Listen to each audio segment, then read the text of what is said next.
Okay, everyone, we'll go ahead and get going. Thanks so much for joining us today. We are starting now here at the top of the hour. We're recording the webinar.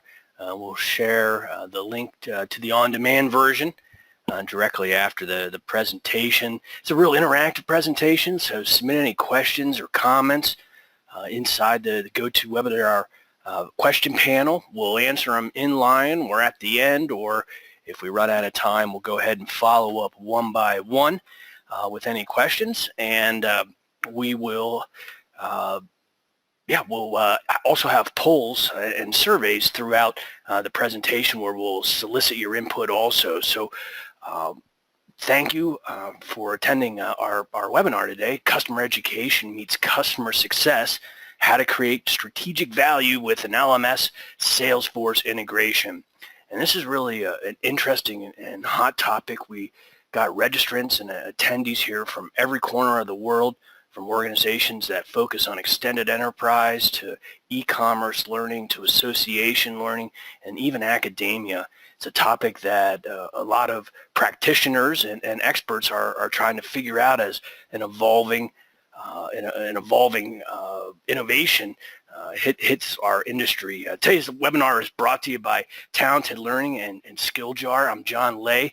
I am the CEO of Talented Learning, and I'm joined today by Sandy Lin, who is the CEO of Skilljar. We'll introduce ourselves a little bit fuller in just a second, but our agenda and our learning objectives for today is really to introduce you to the 2018 LMS market, and more specifically the evolving customer learning segment market that is evolving out of that. We're going to talk about CRM and Salesforce.com in particular as the world's most likely leading CRM, and what that is, and more specifically how organizations are leveraging a customer LMS with their customer relationship management software like Salesforce, integrating them to achieve some measurable business results. We'll talk about what those business results are, how organizations can measure them, and prove the success metrics of customer learning inside their organization. Probably the highlight of the show here today is that we've got 3 real-world examples, case studies of organizations that are using customer LMS and Salesforce integration, and as I said, we'll make it interactive with lots of QA and polls. Hopefully when you leave here today, you'll have a good understanding of the marketplace in general and the innovation that's happening in the sector with some actionable advice to get going. My organization, I'm John Lay. I'm the CEO and lead analyst at Talented Learning. We're an independent, fiercely independent learning tech research and consulting firm. We spend the majority of our days going one by one in the learning systems industry and learning about each organization that provides solutions, who they do, who they target it for, and currently we're covering about 170 different learning tech vendors of all shapes and flavors. We do all that because we like to help LMS buyers or learning system buyers buy better by providing them accurate data, helping them with their requirements definition, recommending shortlisted vendors, and overall helping them with their consulting or their selection needs. And I'm John Lay. As I mentioned, I spent my whole career now in learning technology, 23 years, most of it in learning systems and learning systems sales. And during all that time, I really became a student of requirements and of understanding the marketplace. 4 years ago, I started Talented Learning to be the independent research of all these new learning systems that evolved into the marketplace. For decades, there was 12, and then there was hundreds and hundreds and hundreds. And I wanted to know why, and that's why I started the company, to find out. Right at the very beginning, I ran into Sandy Lin, who's the CEO, founder, and co-founder of Skilljar. And I'll let Sandy introduce herself and her really unique organization. Hi, John. Thanks for having us here today. And hi, everybody in the webinar. So yeah, briefly about myself, started Skilljar about 5 years ago. Before that, I was a product leader at Amazon.com between 2008 and 2013 on the Amazon Marketplace side, as well as local advertising products. So my background's really in e-commerce, kind of product development, product launches. Before that, I was actually have an engineering background and then went to business school. So relatively new to learning technologies, but kind of started this company 5 years ago, really wanting to build the next great technology company, and you know, by hook or by crook, kind of almost fell into the kind of customer training space. And something that my co-founder and I have always been captivated with is using kind of innovations in technology to make knowledge more accessible. So, so briefly about Skilljar. So our mission is customer training made simple, and what makes us different from every other learning system around there is we've purpose-built from the ground up for customer education and certification. So, you know, typically what our clients use Skilljar for is really those external facing use cases. So awareness, how do you educate your prospects and customers and really go for that industry enablement, whether that's mortgages or Hadoop. Adoption, so after somebody becomes a customer, how do you really drive that end user or partner effectiveness through ongoing training and certification? Third, growth, so you know, building long-term revenue both directly and indirectly through training by creating those lifetime customers and partners and making your company the destination of choice on a particular topic. And finally, efficiency, and this plays very nicely into you know, what we're talking about today, of being able to increase internal productivity by getting information about training in front of your various internal stakeholders who need it, whether that's finance or sales or customer success. So that's a little bit about Skilljar. Excellent, excellent. Well, thanks for joining us, Sandy, and we can't wait to hear about all your expertise you've learned in the last 5 years in this space and bringing a unique customer learning application to the marketplace. And so let's talk about that real quick, a little bit of our research here at Talented Learning and how the learning market is different. And it's really easy to get behind. Even if you're in learning technology as a full-time job, it's easy to get behind on what's happening because so much has happened in the last 10 years. And mainly it's been the evolution of cloud computing. And cloud computing has allowed vendors to more easily create solutions and put them in the cloud that target specific business needs. And at the same time, it allows buyers the advantage of shaking off all the technical headaches they had in past years and lowering the bar of what they have to spend to get into the learning system or learning technology game. And so it's been great for both buyers and sellers, but as a result, it's really fractured the marketplace. And to that end, we have a quick poll question here to that'll make sense as we continue to go along. So let me launch that. Yeah. We'd love to understand, for the people on the call, you know, what is your organization's primary training focus? So employees would be either kind of internal salespeople or HR compliance needs, external channel partners or integration partners, customers, prospects, all of the above or others. So we'd love to hear from the people on the call, you know, why are you here today and who are you training? Excellent. Yeah, if you are other, please put it in the question pane just so we can see who you are. The reason this question is so interesting is that it's evolving over the last years. Originally, there was just one type of learning management system for everybody.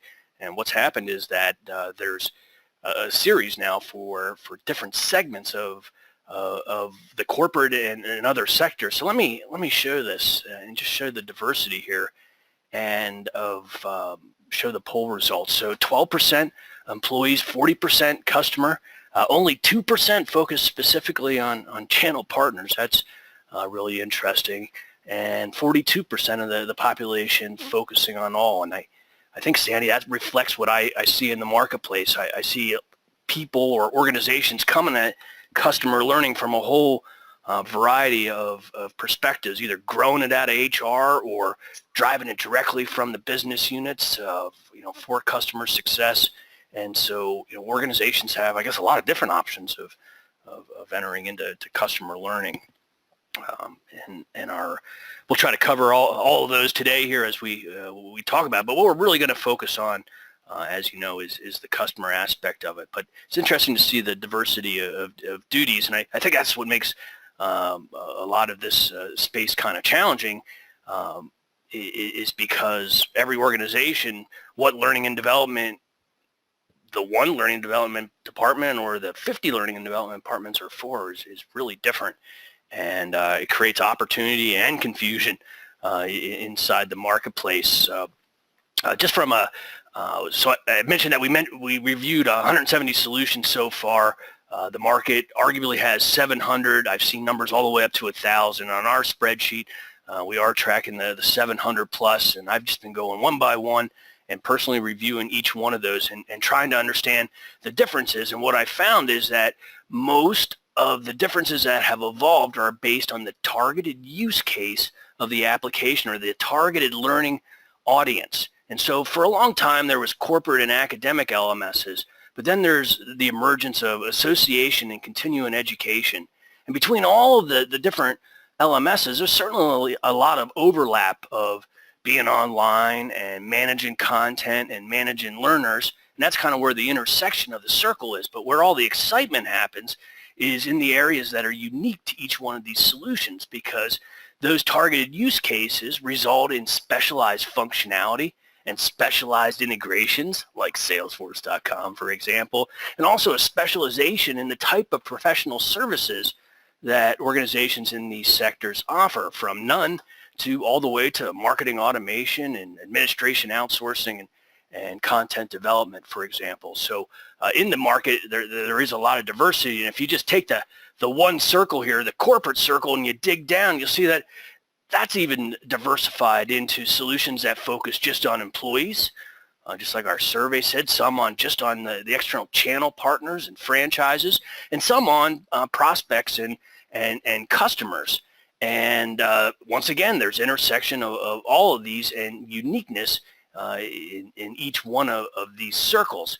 And that uniqueness is what really provides the opportunity now for organizations to use learning as a competitive advantage. Originally, if you're just using it to make sure that you have compliance training for your employees, you can get by with a lot of different systems that have that, that basic level of compliance. But when you start to use it as a strategic advantage for your organization, finding specialists that specialize in doing exactly what you're trying to do puts you well ahead of the curve in terms of competing with just your everyday competitors. And so that's what customer learning is all about, is helping organizations compete better. It's not just a matter of offering training, but it's more about product features and service features. It's about helping understand or prospects that understand the value of a solution so that they'll buy.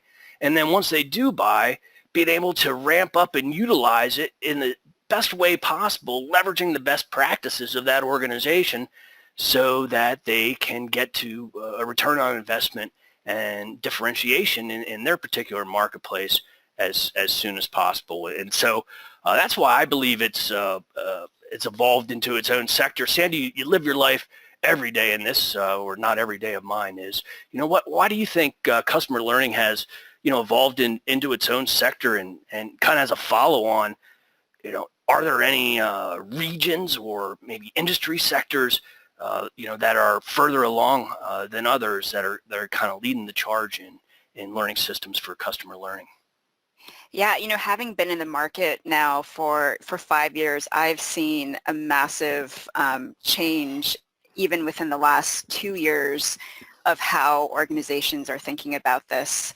And what was, bleeding edge 2 years ago is still cutting edge in terms of how, companies do think about customer education. And so what's happened in a nutshell is the subscription economy.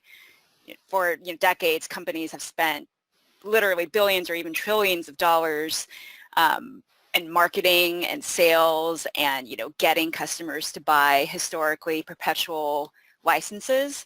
And that has changed. In a world with subscriptions, companies now really have to think about winning their customers back month after month or year after year. And that's a complete mindset shift where, customers are much more in the driver's seat. And the two leading causes of churn are change of executive sponsor and lack of product adoption. I think I saw recently also that 30% of enterprise software licenses go unused or underused, and that's not going to last forever. So, there's been this huge shift, and it's still fairly early, I'd say, in terms of overall industry adoption, that proactive customer education and proactive customer learning and training is the key to adoption of products and therefore long-term customer health and revenue retention. So the other factor that's driving this is just the consumerization of learning. So, thanks to everybody from Netflix and Amazon Instant Video to, more learning-focused solutions like lynda.com, or I guess LinkedIn Learning now, the consumer experience around the learning format has, gone up dramatically over the last couple of years just from how we consume content on day-to-day. So both the strategic importance of customer education in the enterprise as well as the kind of increased focus on user experience as part of that is, really driving innovation in this industry and what Skilljar is doing particularly. In terms of region and industry, we have hundreds of customers all around the world at this point, so we're seeing it everywhere. And certainly the more global your user base, the more important it is to offer kind of scalable customer learning experience. So there's dimensions of, globalization that are especially important for companies that are looking to offer customer education, but it's really across industry, whether it's from retail or high tech or healthcare or manufacturing. We have a lot of high tech customers here at Skilljar, but it's much more than just SaaS or on-screen web-based SaaS. Like really any company that's looking to maintain competitive advantage over the next 10 years can and should be thinking about customer education. Mm-hmm. Wow, that's interesting. Great perspective. On what's going on. We had one of our attendees says that customers and prospects aren't really terms that you see in online learning and training, and I somewhat chuckle when I read that because I agree because it's been an ignored topic that's really been down on the priority chain for years, and it's now evolved to its own segment. So a lot of people that grew up in online training just haven't really been thinking about that. And as a result, you'll see the purchase and the deployment of these systems come from non-online training experts, but rather customer service or marketing or sales experts that are kind of learning their way into our industry. And so even though it's not necessarily a long-lived term, it's certainly one that's evolving in the industry. And so, what's the difference real quick from employee and customer learning, and why does it matter? And this all plays in exactly here to the CRM. So with employee learning, you assign them content. It's mandatory. Take it by this time. Learners, for the most part, go to their corporate LMS or their learning system or learning experience center for the learning that they need or that they're mandated to take. The learning system knows who they are because they're already logged onto the network, so there's a single sign-on and known platforms, and technically things are pretty straightforward on how they're going to access the system.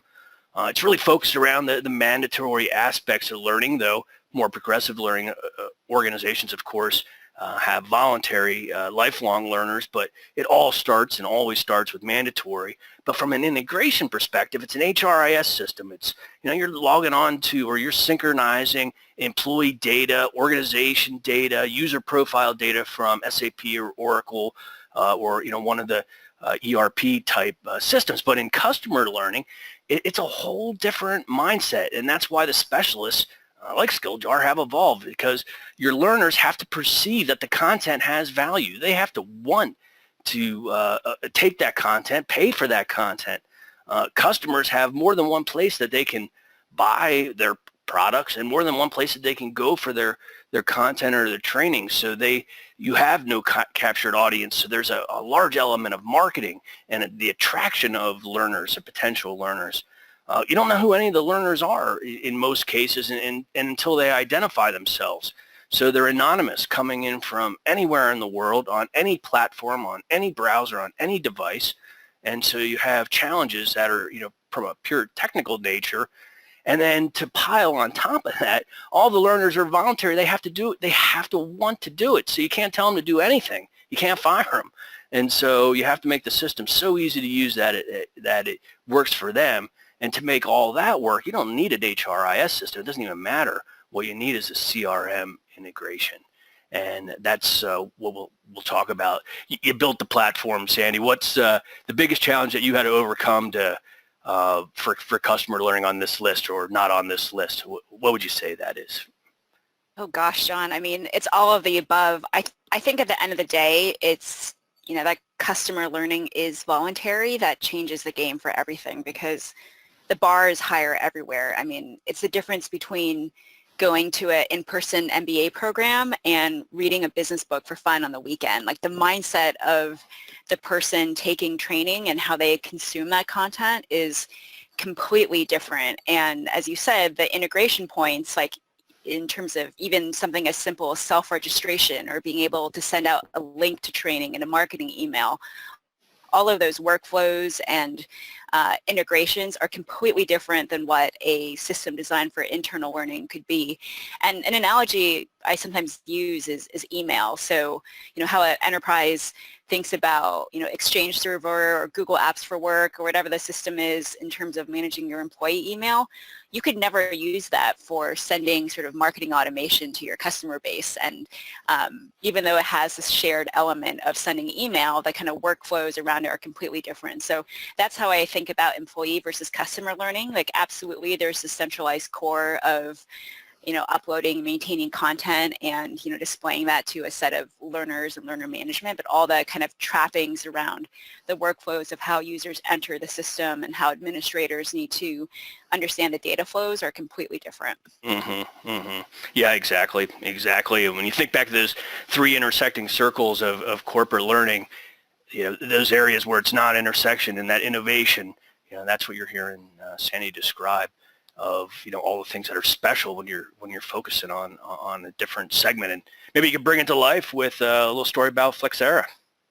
Yeah, so Flexera is just to kind of ground the people on the call. So they're about 1,000 employee company, software provider. It's supply chain visibility and particularly around buying and procuring software.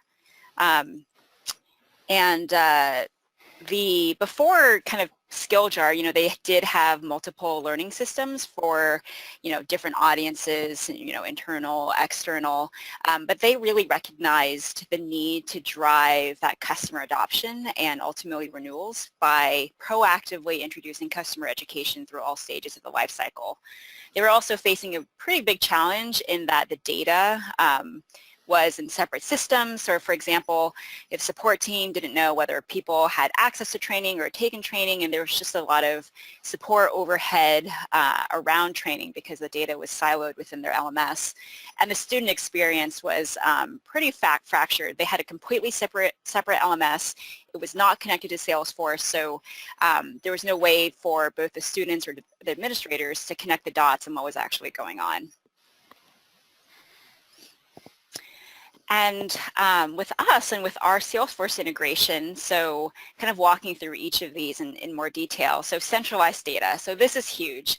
By having all the data flowing into Salesforce, you know, Flexera was really able to provide training data to all the different audiences within their organization. So specifically, you know, their customer success managers and team members able to run reports and see who had access to training and whether they're completing it. And that's directly in Salesforce. It's not another sort of system that, you know, you know, dozens of customer-facing team members have to go to understand, and then with that data in Salesforce, they can also link that to other indicators of customer health. And also, more importantly, instead of those disparate systems, you know, Flexera can really manage all of those audiences in one learning system and use Salesforce to help identify who the audience is and control that content. And sometimes that might be customers or partners or specific companies or roles within companies. That can all be managed within Salesforce. student experience. So kind of going back to that voluntary nature of training, from my Amazon days, we had a rule of thumb that every click you lose 30% of your audience. And I think when it comes to voluntary training, it's important for organizations to have a similar mindset. So with Flexera, what they were able to do is really kind of embed training directly within Salesforce community. So if you're a Flexera student, you can register for that right through community. The partners also don't know that they're going to another system. It's right inside the Salesforce community. And with single sign-on, both customers and partners have a really seamless experience, one credential for all logins. It's also kind of very easy for discovery, and content is really part of that kind of customer or partner portal that they've always been going into. And then finally, that education for all stages of customer lifecycle. So, Flexera is really big now on advertising that learning experience throughout the entire customer journey, whether you're a new customer partner or ready for more advanced topics. Because of that visibility within the customer portal, they're already seeing kind of that interest and increased usage by having a really kind of seamless experience. So this is all really because of that tight integration between Salesforce and the LMS that they've been able to kind of achieve these outcomes. Wow, great story, Sandy. Great story. All right, cool. Good stuff. So let's take half step back. We'll talk about CRM, Salesforce.com, and the customer LMS. And the integration touch points here in this next section, so we can kind of give you the function or the data here that you need to know to pull it all together. But first, let's have another poll. Yeah, so which of the following is your guys' CRM, if you know what it is? So Salesforce.com, Microsoft Dynamics, Oracle Fusion, Sugar CRM, and there's a host of others. So if you are using another one, let us know. Mm-hmm. Yes, I think if there's one thing there might be more of than learning management systems out there, it is CRMs and marketing automation. There's probably some talented learning out there for covering that industry. Yeah, well, I did hear there's 5,000 marketing tech vendors now. So by that benchmark, 700 learning-related systems seems tiny. Yeah, no doubt, no doubt. So what do we have? Oh, well, this is interesting. All right, let me look at this. We have QuickBase is one that's coming in. Mother Node, never heard of that. NetSuite from Nadine here saying some of the ones that are coming in the other. Let's go ahead and close this out and share the results. And look at this. That is really interesting. 78% of our attendees today are using Salesforce.com. Only 2% Microsoft Dynamics. Ouch. 0. Sandy, you called it. You haven't seen Oracle at all in your client base, as you were mentioning yesterday. Just a paltry 2% at Sugar, tying Microsoft with a whole bunch of others. So, in a lot of ways, this doesn't surprise me, because that's why we called this presentation we titled it Salesforce and LMS integration as opposed to just CRM, because almost everybody is sitting in Salesforce to some degree, but not necessarily. We had ProsperWorks and so forth. So any comments on that, Sandy? What you expected? Yeah, I think this is what we see in the market as well, and probably depends on how big your company is. I think the bigger the company, the more likely it is to be a Salesforce shop, but maybe sub 2,000 employees, there's more of a diversity. Yeah, yep.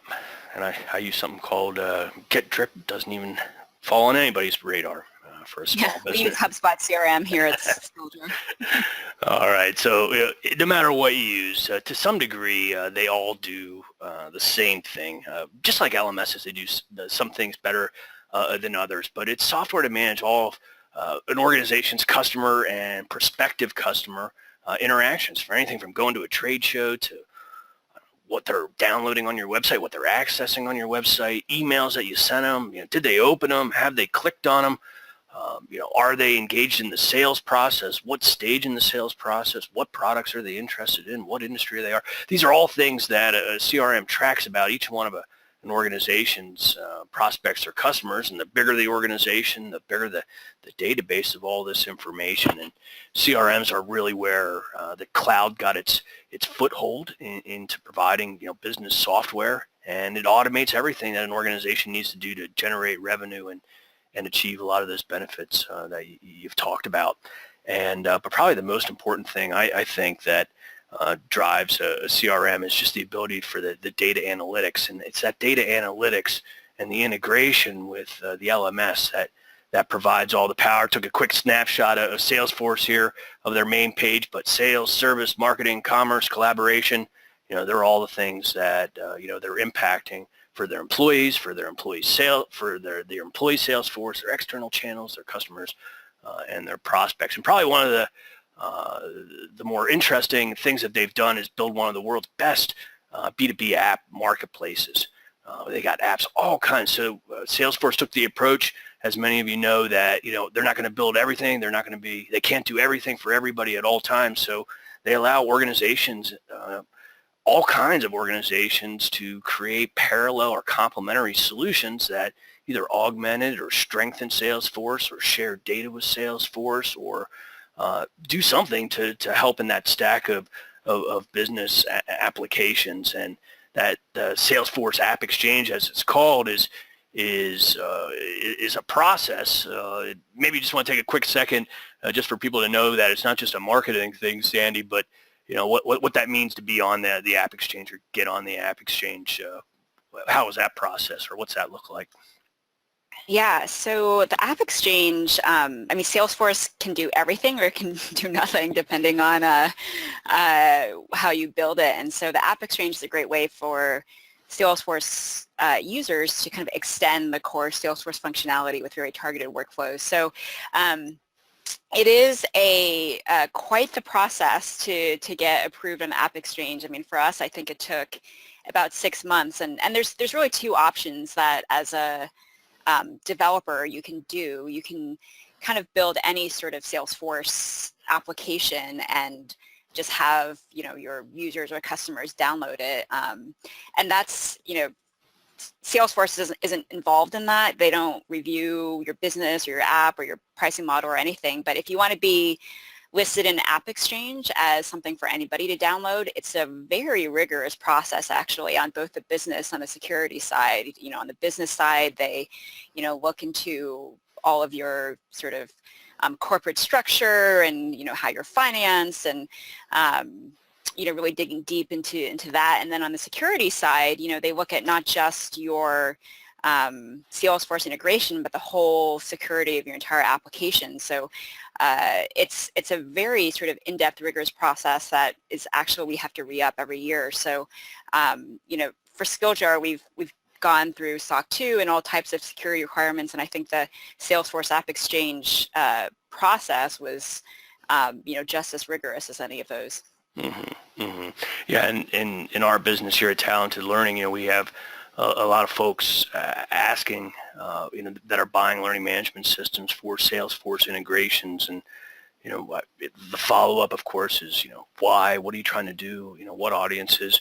Who are you trying to achieve it for? And when you define that and you ask the vendor community, all 700 of those vendor community, in my experience, and you say, can you integrate with Salesforce? The answer almost to a vendor is going to be yes. And so, for buyers and users, enterprise users of Salesforce, they then have the opportunity to either buy approved apps or unapproved apps, unofficial apps.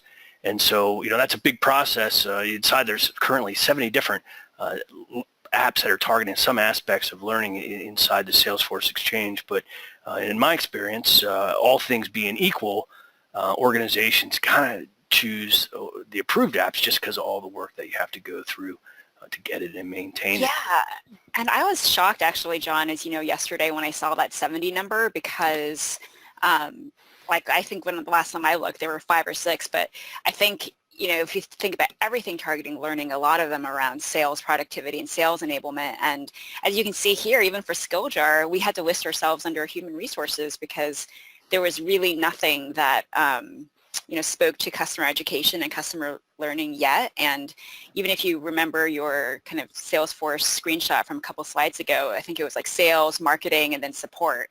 Well, I think we're at the cusp, and people on this call are on the cusp of a total mindset shift towards that proactive customer enablement. So I fully expect 2 years from now, Salesforce to have another tab that says, enable customer enablement, and then that we'll recategorize our app then. No doubt, no doubt. In the meantime, probably the question of the follow-up question I get all the time is, so what are the question is asked in different ways, but essentially it's like, what is an integration, or, what's a Salesforce app, and what's the difference, and, what are you doing, with that? What are the touch points of data? And so, I think in a nutshell, the touch points are different on all of those apps and on every app, but it typically includes or can include things like some sort of single sign-on between the two systems. So that if you're logged in one, you're logged in the other, and you can share data and content in different places or anywhere on the network from that. There's a lot of sharing of user profile demographics back and forth potential. With custom fields that are non-training fields, perhaps that exist in Salesforce and are pushed to the LMS, or completion data, or progress, or registration, or learner access, or are they interacting with collaboration centers, posting a discussion, answering a question, uploading a video, anything that learners are doing in the LMS, be able to take that data and push that direct, how long are they spending on a page of content, no matter how granular, being able to push that to Salesforce and get that integrated analytics from the Salesforce side.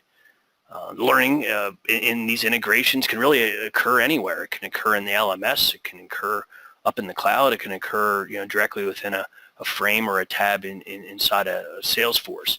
And so all of those things can be true of an LMS integration, but what it's really dependent on is these different use cases. And it's just like the division of the LMSs that I described at the beginning, is that use cases are driving everything in learning technology, and it's also driving the use cases of what the integration looks like, because out of those 70, there's no two that are identical. They're all doing something different. And so, Sandy, what are you seeing from the main use cases, I guess, that your customers are using, but then also broader, when you hear Salesforce integration? Yeah, I think for practitioners on the call, like, this is the key slide I would love for them to walk away with. Because we focus on customer education, our champion is typically what's called a director of customer training, reporting into client solutions delivery or customer success function, that kind of post-sale revenue-facing organization. And typically one of the key requirements is, does it integrate with Salesforce? But coming from a product background myself, the devil is in the details, especially with something like Salesforce integration, which can go one of 1,000 different ways. And so when our champions ask that, and our champions are typically come from a training background, and so aren't necessarily sort of technical, or maybe have never even talked to their Salesforce admin before. All they know is that Salesforce is a requirement. And so we have literally seen everything from that requirement being single sign-on from a customer community standpoint towards data on prospects, signing up for kind of free training going into Salesforce, and then, a marketing automation platform like a Pardot or Marketo, or also kind of the purchase information for paid training, provisioning of services, from kind of a Salesforce SKU flipping to closed one. And so if there's one thing that practitioners on this call can take away from is, if Salesforce integration is a requirement, really dig deeper and be like, well, what are the use cases and flows that are being supported? Because I think a vendor is most likely to say yes to anything, because you can build literally anything with APIs. But if you look at what is sort of out of the box and what are the user flows required, you don't want a vendor to say, like, yes, we do Salesforce integration, and then wake up 3 months later and what it actually is a sales enablement tool that syncs with sales reps in Salesforce. And you're like, that's not what we needed at all. We needed revenue recognition on provisioning training SKUs, and then data back on end users who took it. And so Again, I have a product management background, so I never like to just ask a question like, oh, do you integrate with Salesforce, but really think about what are the, 2 or 3 key user flows that need to happen. And it is difficult sometimes to piece those out, but that's what success, if you want to make the right decision and have a successful experience both for the students and also for your internal data flows, it's absolutely necessary to do that. Yeah, spot on, Sandy, spot on. It's always the follow-up question of how do you intend to use it, whether it's Salesforce or gamification or social learning or any of the hot topics in our industry. It's the application of that and thinking through that application in a lot of cases, but within your own team before you go out in the marketplace to just understand what those requirements are is what smart buyers I think tend to do. I sometimes call this the free ice cream problem, where if you ask somebody, do you want free ice cream? They'll say yes. So if you ask a vendor, do you integrate with whatever system, they're almost certainly going to say yes. So, we have so you want to dig a little bit deeper. Yeah.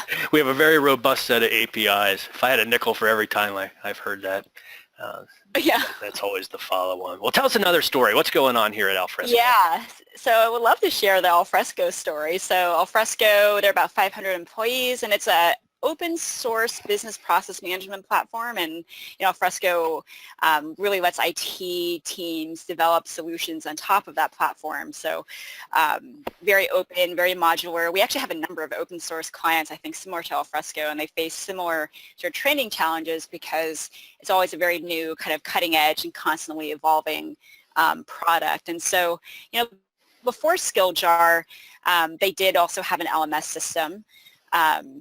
But very limited capabilities on the API. It really wasn't working for their business model, which is paid training, and really working with both finance and customers to get access to that training data. And the reporting was a huge pain point. Many stakeholders, internal and external, their training team had to cobble together that data, doing data snapshots, partly because that system wasn't fully integrated. There's people on the call that are doing weekly or monthly reconciliation manual reports to your internal stakeholders. You can probably relate to some of the pain that Alfresco is going through, particularly because it is a paid service for there. So every minute that training is being provisioned is revenue is being lost in that sense. So so partly this kind of silo and this reporting was really painful for them. And so using kind of that Salesforce integration, they've been really able to address those different internal stakeholders with our Salesforce integration. And so I think the Alfresco story is really great because that centralization of data, in addition to, of course, the student user experience, but the way they integrated Skilljar Salesforce really served a number of internal stakeholders different well. So revenue recognition, this is something that's absolutely unique to customer education because typically customers or organizations don't charge their employees for training, but if you sell training, you can't actually recognize that revenue until it's first being utilized. So you want to both provision that as quickly as possible as well as understand when it's being used. And so on the recognition side, especially when companies have to be audited for financial purposes, those auditors want to check when and how codes are provisioned. Is it timely? Is it proper? Are customers getting the right thing? And then reporting at any time to make sure that the team has done the proper things around providing their product, their training SKUs to the customers. Alfresco calls it Passport. Similarly, that flows into provisioning those training products. Passport subscriptions for Alfresco are ARR, which stands for annual recurring revenue, and for any SaaS or subscription-based practitioners on the call, you probably know AR is king or queen, and so as soon as something is sold, the team wants to provision those codes as soon as possible because that cycle is needed to actually recognize that revenue as ARR. Purchase and usage reporting, excuse me. So Being able to send the data on utilization back into Salesforce means that the Alfresco team can easily report anytime on the number of sold passports that are actually being used by end users, and then view any registrations that are being unused. And so it is a signal to the CSMs, which stands for Customer Success Manager, that they need to kind of nurture the account to use training more proactively. And if you think about, again, the beginning of the webinar, where we said the two biggest causes of churn are loss of executive sponsor and lack of product adoption. Well, if you're an account manager, customer success manager, there's only so much you can do about a change of executive sponsor.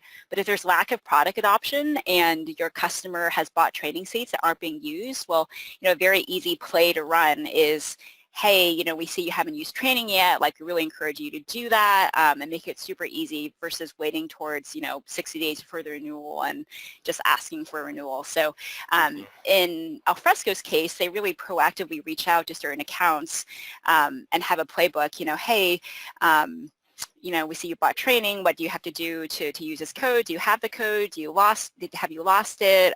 Is it, sent to your team? And, Skilljar has various ways that makes this really easy for self-registration. But, the important thing in this context is that those internal stakeholders have access to this data on a daily basis. And so they're really empowered to kind of both manage their businesses more successfully and also kind of work very collaboratively with the education services team to make that happen.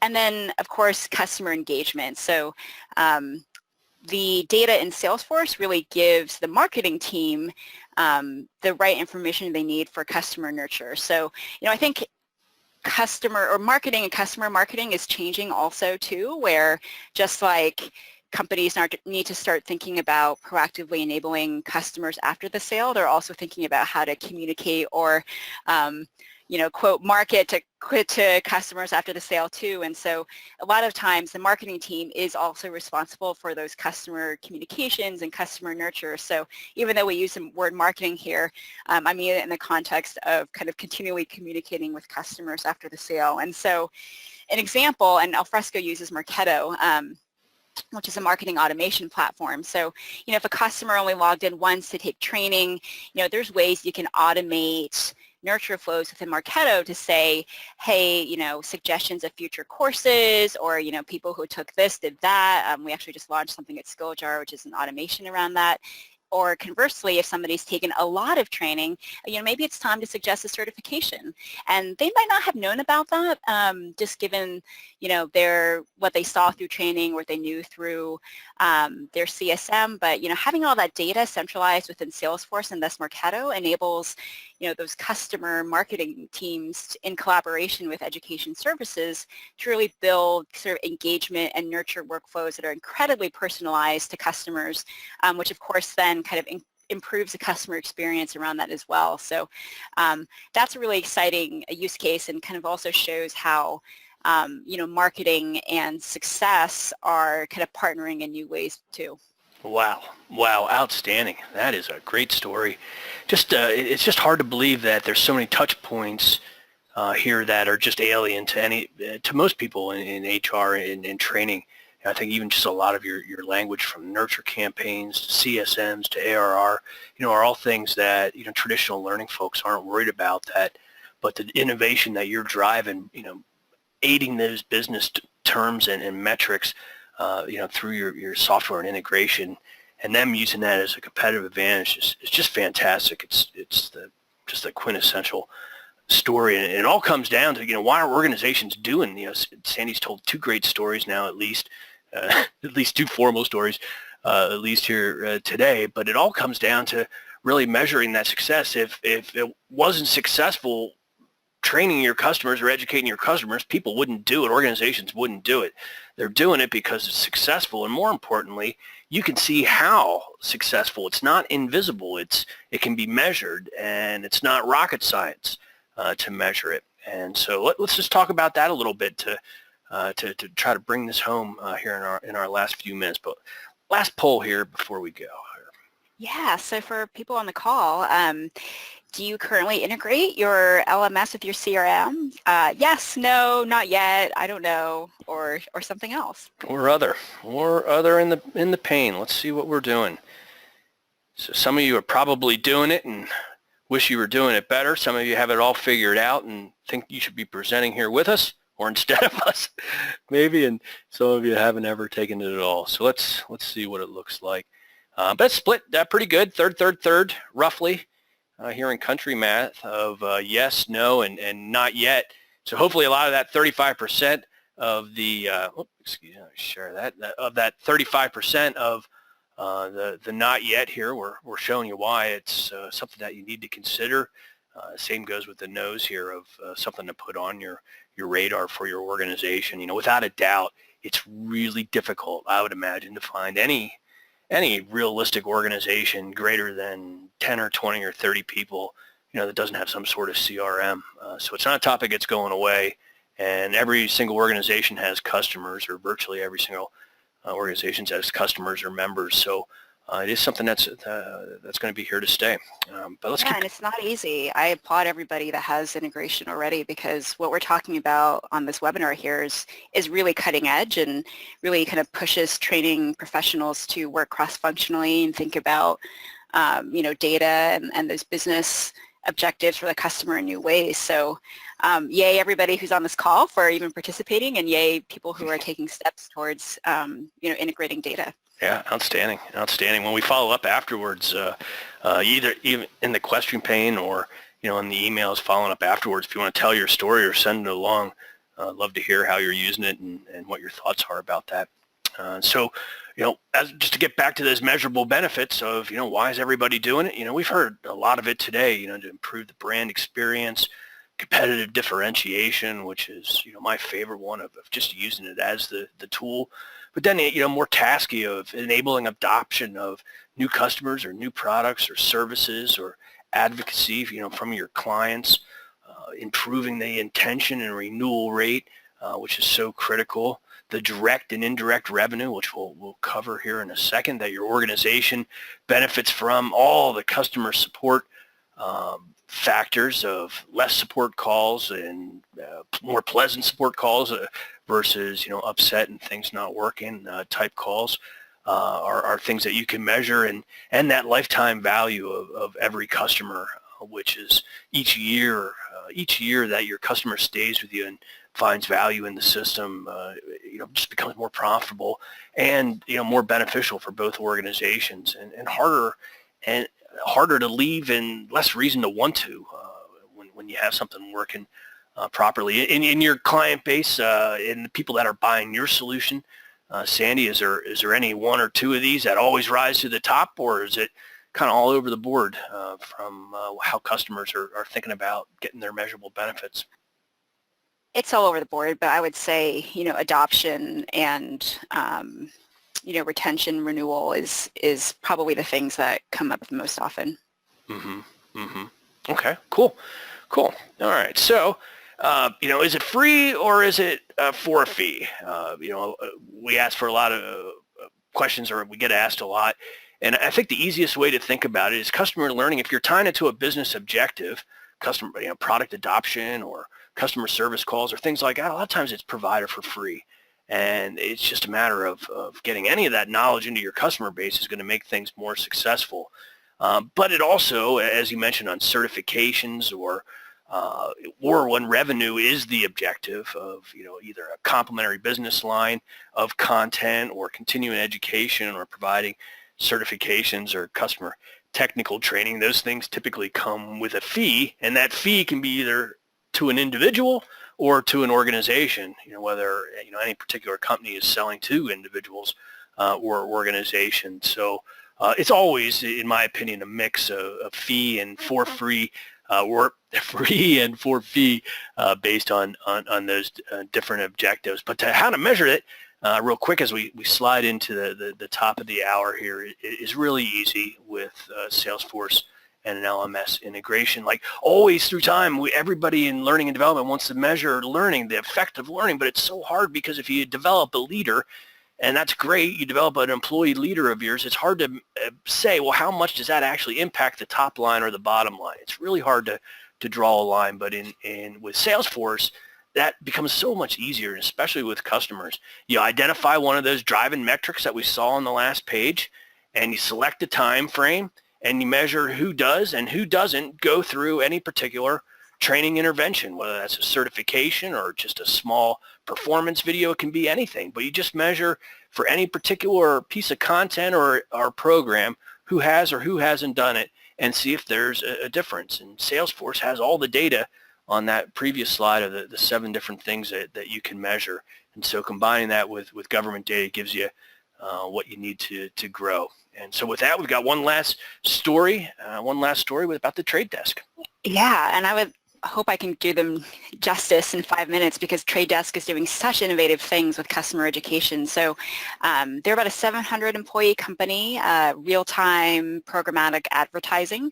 So super innovative, always pushing the envelope of what can be done with ad tech. And what they do with customer education, which I think is really innovative with Salesforce, is just really hyper-personalization, maybe as you might expect from an ad tech company. So before Skilljar, they did have a learning system that was one of the talent management HR suites, and the user experience was pretty clunky, and they also had issues with kind of support and from their vendor side. And what they really needed from the Salesforce integration was that personalization for kind of student experience. So because of Salesforce with Skilljar, that really drives their Marketo drip campaigns. And so they use all the Skilljar variables, between 5 to 7 to really slice a segment of students for accurate campaign targeting. So that might be 90-day completion rates. They're innovating with a new payment model. So if the course is free within 90 days, but then otherwise becomes paid, triggers on certain domains. Also kind of nurture, like after they enroll, maybe there's a reminder after 1 week of an activity. So at Skilljar, we found that if somebody doesn't complete within 7 days, they're pretty unlikely to. So they've used Marketo to really optimize those flows and keep the audience engaged in an automatic way. I really love what they're doing with the campaign targeting as well, based on the group that a customer is in, the registration and the completion of specific courses. And another thing that they've done is really build dashboards within Salesforce to visualize and track that data. So they've created some really awesome visualizations and mapping that to individual customer accounts so the sales team can see which clients are leveraging this. And in ad tech, it's usually a company makes money if your clients make money through kind of improved usage of advertising. And so education is absolutely a key part of that. And so the sales team needs to understand, of course, whether their clients are educated on all the innovative things that Trade Desk is doing. Wow, great. Well, you guys are having fun out in the marketplace. Lots of fun. I'm learning a lot. This is great. Folks, there's a lot of questions come flying in here over the last few minutes, so we'll go ahead and answer them here in the last few minutes. If we don't get to it, we'll go ahead and follow up individually with the answers. But hopefully you found today's session of value to open your eyes to, or potentially open your eyes to what's happening in the 2018 marketplace. Learning management systems have evolved. A lot of times they're not even called learning management systems anymore, LMSs. They're just learning systems in general. But the way that they've grown is through specialization. And hopefully we've seen a lot here today of just taking one segment of the marketplace and looking at just at customer learning or customer education or customer training, all synonyms, and seeing that it's its own innovative segment, that organizations are using it as a differentiator, that the vendor solutions in there are creating their own functionality, their own integrations to support the unique use cases that you see in each one of these areas. Salesforce, being the most popular of the CRM, tends to rise to the top when we talk about LMS CRM integrations. Whether it's Salesforce or really any CRM, the business case is the same, about combining training and business data to achieve measurable results for your organization. And that's why there's a field of customer learning. That's why I'm studying it. That's why Sandy and her company is excelling in it. because it is exciting and new and a way that that learning is without a doubt a profit center and not a cost center inside an organization. Just a reminder that approved apps are really the safest route, and to get started and grow, it's just a matter of starting somewhere and growing from there. And so thanks everybody for attending, and thank you Sandy for sharing your expertise on the call today. You up for a couple questions? Sure. All right. Let me see, here's a good one. When you expose Salesforce reports internally or use communities for external access, this might be too much, Sandy, so tell me if this is a big question. Someone has to build and maintain both, which can be problematic when Salesforce is locked down due to compliance. Do you ever run into that issue? Is that something that you see, or not so much with your organization, Sandy? So for us, we haven't seen it that much because, we're typically working with those customer-facing organizations, and usually we've already talked to the Salesforce admin as part of the sales process. And so in the customer-facing organizations, having usually like the most important thing that those teams want and the executives want is to get the data into Salesforce. So there's typically a really strong organizational push to make this happen even before we start working together, and certainly after. We, as far as I'm aware, have never sold into the HR function, so I imagine if the initiative is coming out of there, it might be more challenging. Okay, great.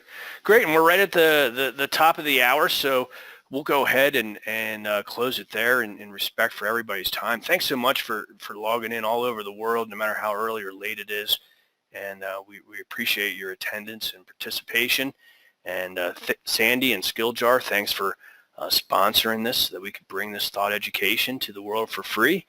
And we hope to see you again on another Talented Learning production. Thank you, everyone. Thanks, everyone.